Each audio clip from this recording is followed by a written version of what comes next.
రైట్గా రైతులకు పెండింగ్ లో ఉన్న 1400 కోట్ల రూపాయలను వెంటనే విడుదల చేయాలన్నారు మాజీ మంత్రి హరీష్ రావు.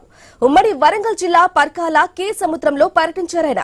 ఇక రైతులకు 500 రూపాయల బోనస్ ఇస్తామని చెప్పిన ప్రభుత్వం ఇంతవరకు ఇవ్వలేదన్నారు. పత్తి, మొక్కజొన్న, వరి పంటలకు మద్దతు ధర దక్కక రైతులు తీవ్రంగా నష్టపోతున్నారని ఆరోపించారు.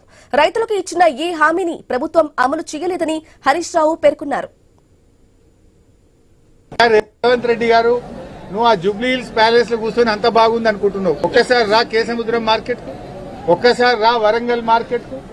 రైతులు శాపనార్థాలు పెడుతున్నారు నీకు, నీ ప్రభుత్వానికి. రైతుల కళ్లల్లో కన్నీళ్లు తిరుగుతా ఉన్నాయి. ఈరోజు నువ్వు యూరియా ఇయ్యలేదు, రుణమాఫీ సగం కూడా చేయలేదు, రైతు బంధు 2 సార్లు ఎగ్గొట్టినవు, బోనస్ ఒక్కసారి ఇచ్చి ఒకసారి ఎగ్గొట్టినవు. రైతులకు నీ మీద నమ్మకం పోయి ఇవాళ వడ్లు దళారులకు అమ్ముకుంటున్న పరిస్థితి వస్తా ఉంది. ఇటు మక్క రైతులను చూసినా, అటు వడ్ల రైతులను చూసినా చాలా బాధాకరమైన పరిస్థితి. పత్తి అయితే కొనే దిక్కే లేదు. ఇవాళ ప్రభుత్వాన్ని సూటిగా డిమాండ్ చేస్తా ఉన్నాం, వెంటనే కేసముద్రం మార్కెట్ లో వడ్ల కొనుగోలు కేంద్రం ప్రారంభించండి. రాష్ట్రంలో ఇంకా 2000 కొనుగోలు కేంద్రాలు ప్రారంభించలేదు, అవన్నీ కూడా ప్రారంభించండి అని డిమాండ్ చేస్తా ఉన్నాం.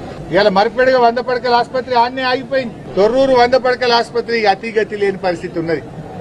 అంటే మేము శాంక్షన్ చేసినా కూడా ఆ పనులు కూడా చేయించుకోరా అని అడుగుతా ఉన్న గౌరవ శాసనసభ్యులను. పెద్దవంగర పిహెచ్సి గాని 2 పిహెచ్సీలు శాంక్షన్ ఇచ్చినాం, వాటి పనులు కూడా ఎక్కడేసిన గొంగల్లాగా అక్కడిలాగా ఉంది.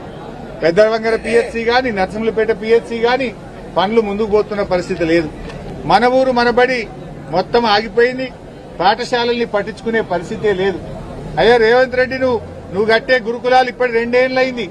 ఈడ కూడా కొబ్బరికాయ కొట్టినట్టున్నారు. డోర్నకల్లా ఏడాది కింద కొబ్బరికాయ కొట్టిరు. అదేందేమో ఇంటిగ్రేటెడ్ స్కూల్ కడతామని. ఈ ఏడాది వరకు ఒక ఇటుక పెట్టింది లేదు, ఓ తట్టెడు మట్టి దవ్వింది లేదు.